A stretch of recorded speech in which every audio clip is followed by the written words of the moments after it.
Hello, and thank you for tuning in to the Liberty Report. Are we a nation of wimps? What is the status of the American dream? We now live in a society where safety and security are to be sought at all costs. The sacrifice of liberty is not a concern for most Americans today. This is not something new, and it has been characteristic of most people throughout history. But it has gotten especially bad in America since 9/11. In addition, many Americans have become deeply worried as a consequence of the economic crisis that started in 2008. They have lost confidence in their future financial security, but continue to deny our nation's bankruptcy. This has prompted many to opt for dependency on government, even if it requires the use of force to get what they want to ameliorate their fears.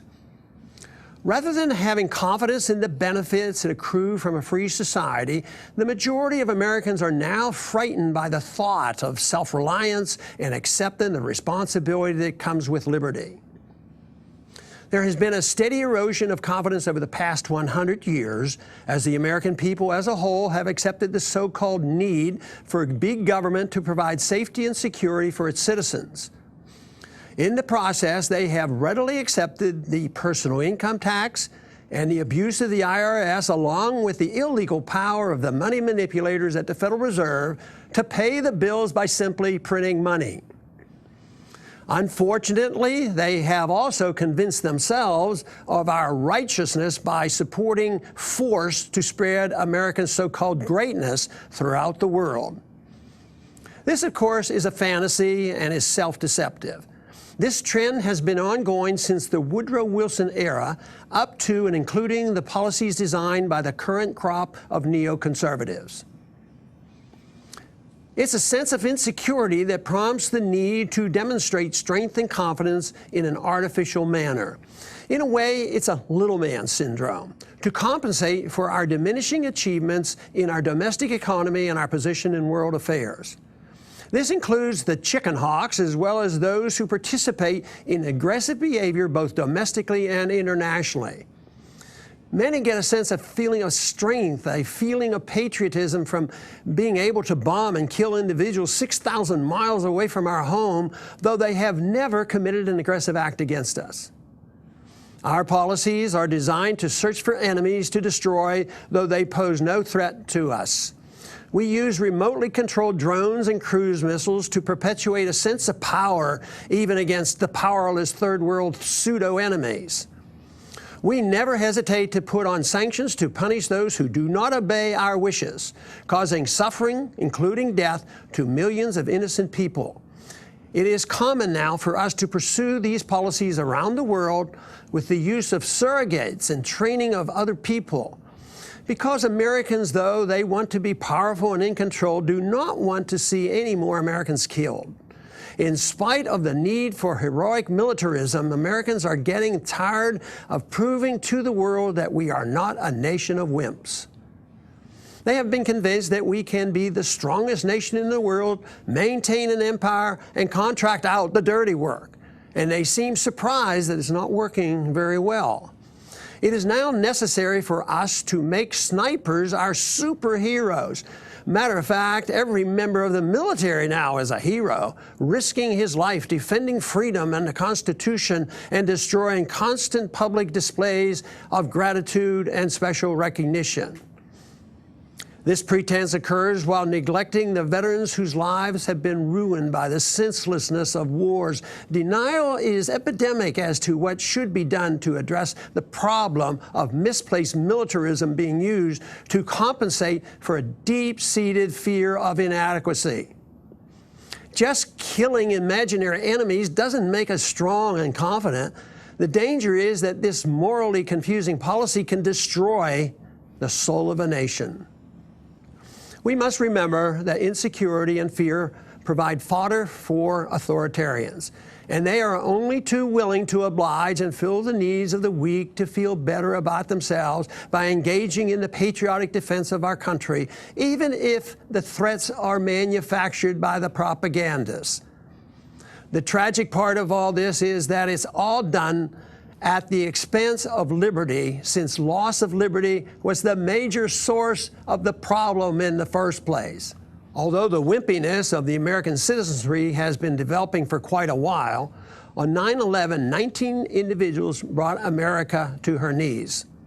This was principally due to the lack of understanding of exactly why 9/11 occurred, and to the successful efforts of our government to perpetuate a fraudulent explanation that those who want to kill us are doing so only because they are angry with us due to our freedoms and our prosperity. We are constantly being frightened of some unknown potential enemy lurking around the corner, ready to attack and destroy us at any moment. The Bush doctrine of preemptive war, which is nothing more than aggression, was met with essentially no resistance from the American people and very little from politicians. This idea of presidents being able to go to war recklessly and ask questions later possibly satisfies those who claim this serves the interests of our national security.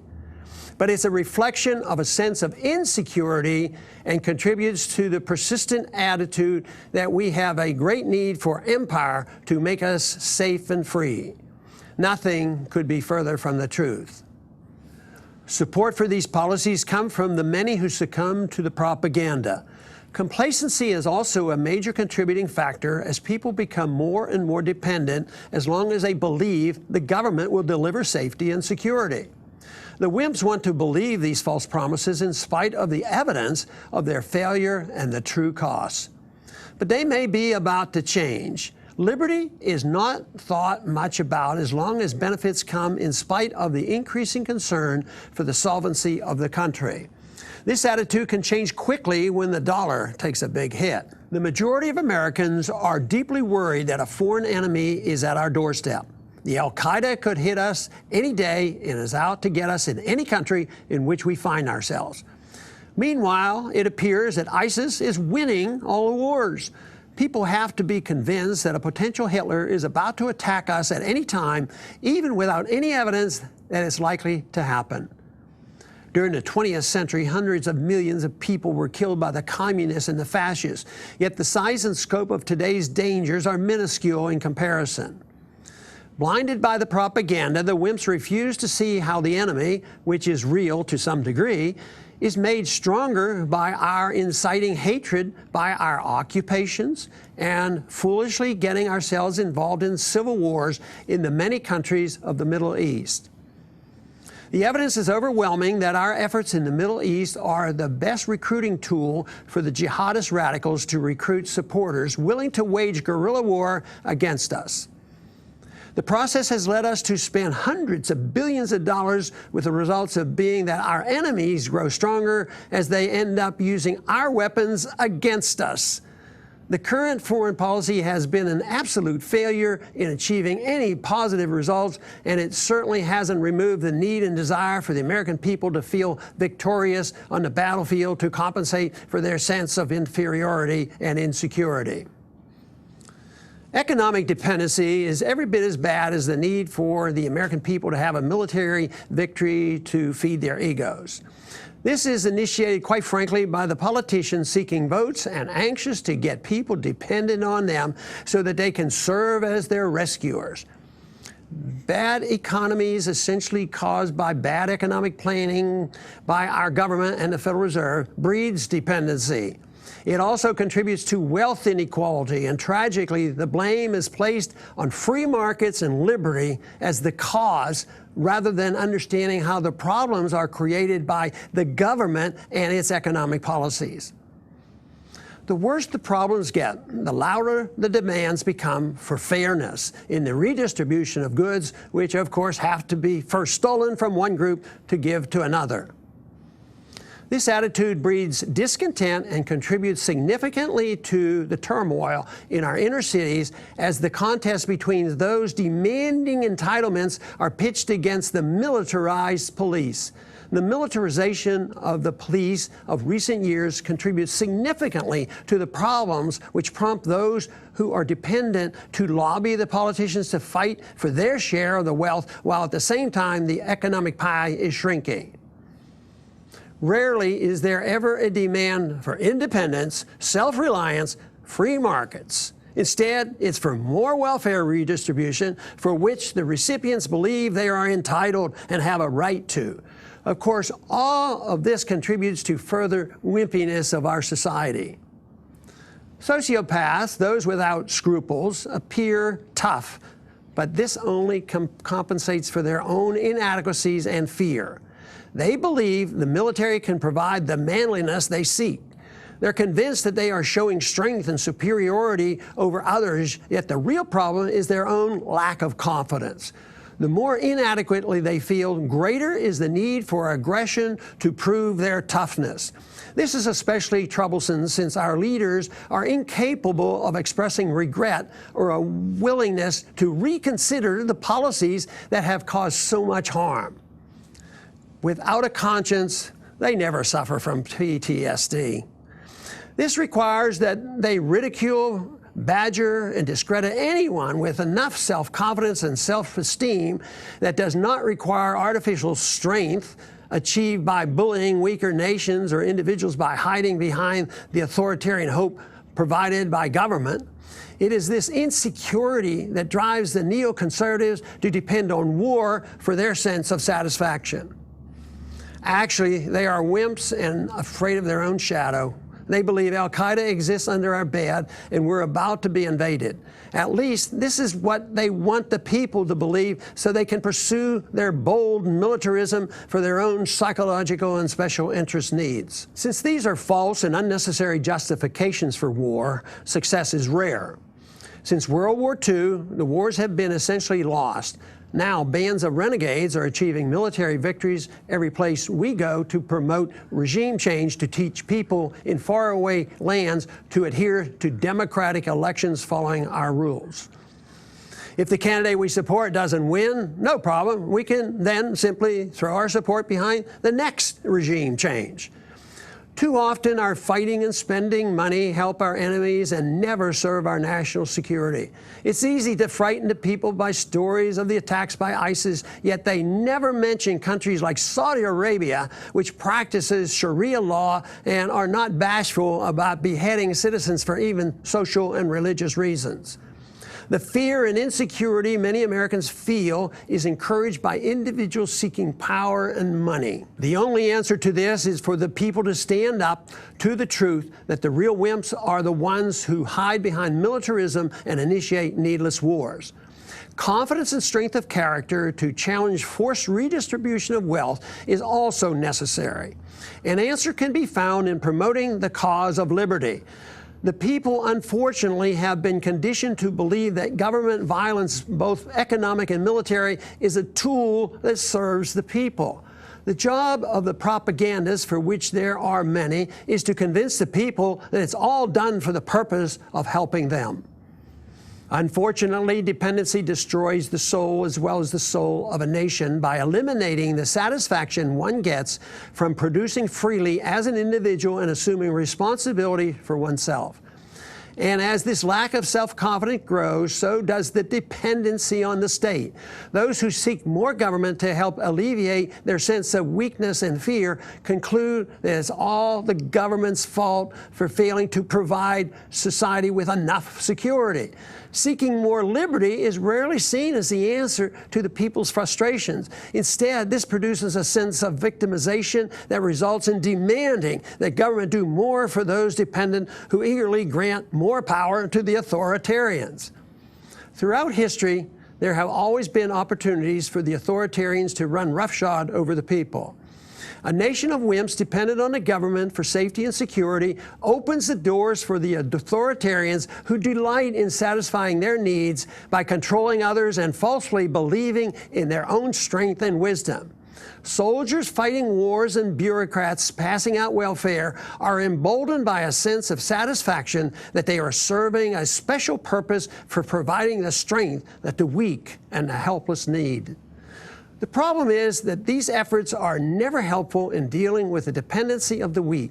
By accommodating the needy, who are looking in the wrong places for satisfaction, the dependency only gets worse. The solution can only come from understanding the significance of practicing self-reliance. This cannot come from government. If it does not come from within us, it will only lead to frustration and a greater desire to foolishly give up more liberty for safety and security. Those who are dependent will continue to seek security in the entitlement system and strength from a national endorsement of the warrior state. The politicians are well attuned to the desires of those whose weakness encourages them to become dependent on government largesse. Polling is key to the politician's success in responding to the demands and the expectations of those who are no longer self-reliant. Everyone is aware that a thug with a gun used to satisfy his personal needs or demands is a criminal. Politicians and armies in a dependent society who use guns to wage war and forcibly redistribute wealth at will are criminals as well. This is not only true for many of the poor who have become dependent. Business interests, especially in the midst of a crisis, are always looking to the government for favors with financial bailouts, targeted regulations, special contracts, as we see in the military-industrial complex and in the many benefits banks get from our monetary system.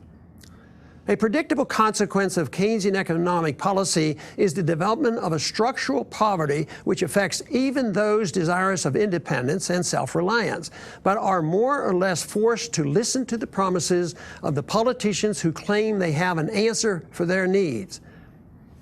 All political factions are anxious to take care of the people, but they do nothing more than create more dependency and a poorer nation. It seems at this time that the task is overwhelming because more people become dependent on the state, and as they do, they become more fearful of the future. The solution has to be found in peaceful resistance to the policies of government benevolence, which were supposed to solve our problems.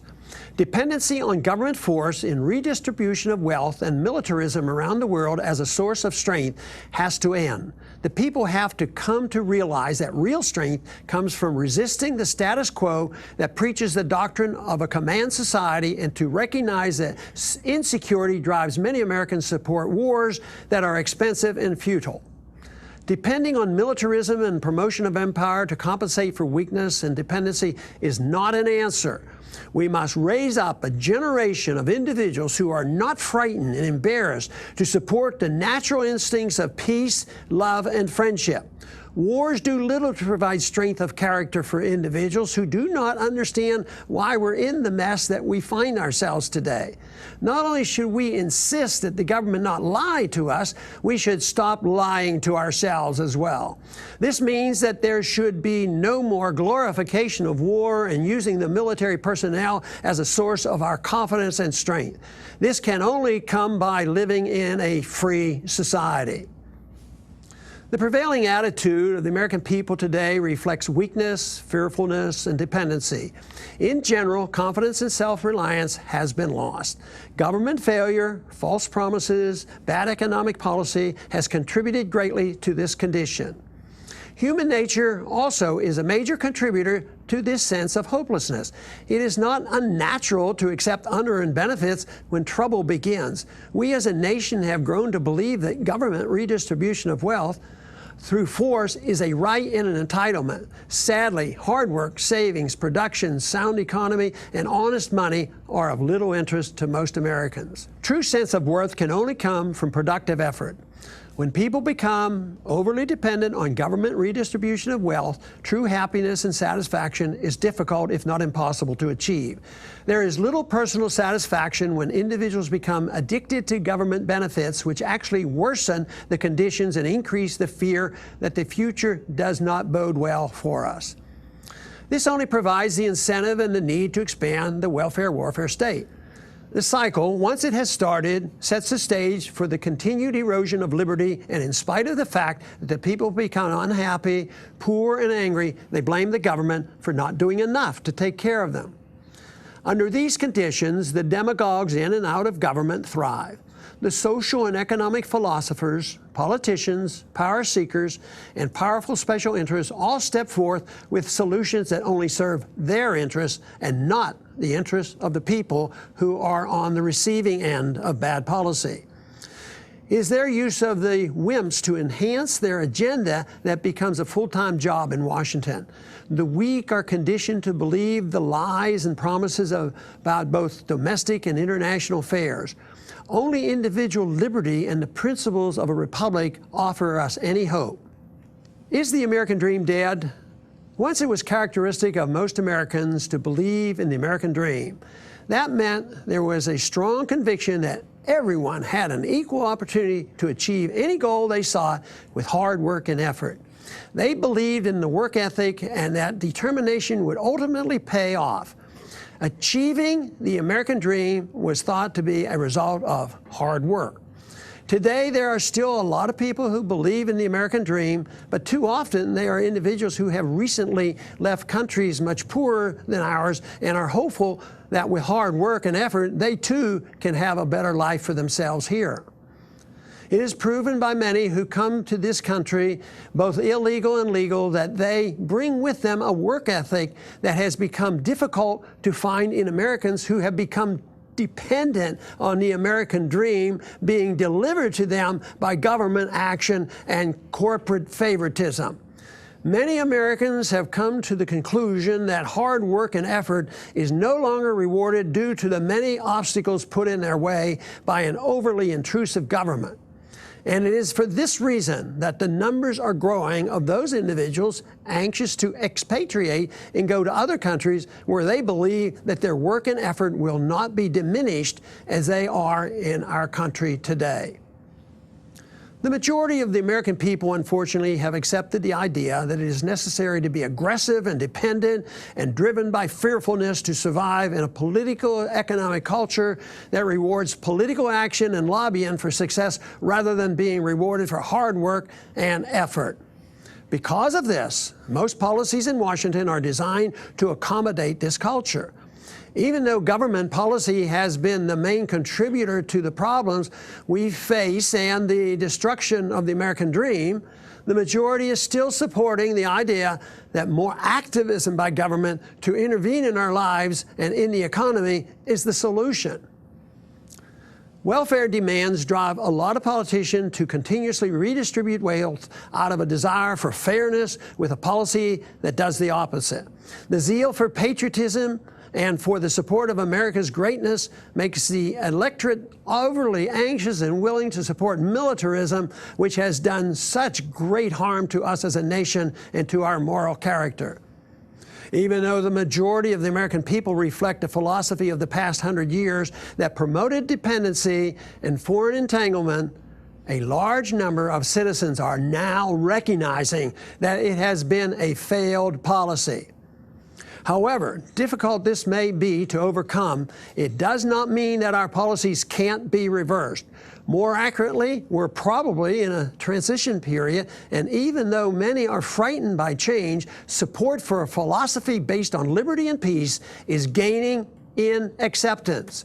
There are signs on the horizon that the American people are awakening and once again are beginning to understand what the American dream was all about and how our politicians and our culture of dependency has led us astray. The intellectuals of the past century were very supportive of these views that gave credibility to both the domestic welfare programs as well as the international intervention that has given us so many needless and wasteful wars. The good news is that the intellectual framework that is now developing in our society is advocating a different sentiment for the American people. One day, if enacted, it will reignite the idea of self-reliance and emphasize that by hard work, people can get ahead and do better economically rather than by depending on a government that has driven us into bankruptcy. Hardly has the educational system been enhanced by a $1.3 trillion in student debt, which is now currently being defaulted on. All we have to show for it is a large number of graduates not well trained and without jobs. Something different is required than depending on government-controlled education. Thankfully, it's available in the growing interest in home and private schooling. The internet provides the vehicle for spreading the answers to the mess created by the authoritarians' false promises to provide safety and security by sacrificing liberty. The good news is that we're well on our way to raising up a new generation that understands the dangers and the limits of the system that we have today and are anxious to promote and support the ideas of liberty. That is where the answers will be found. Thank you for listening.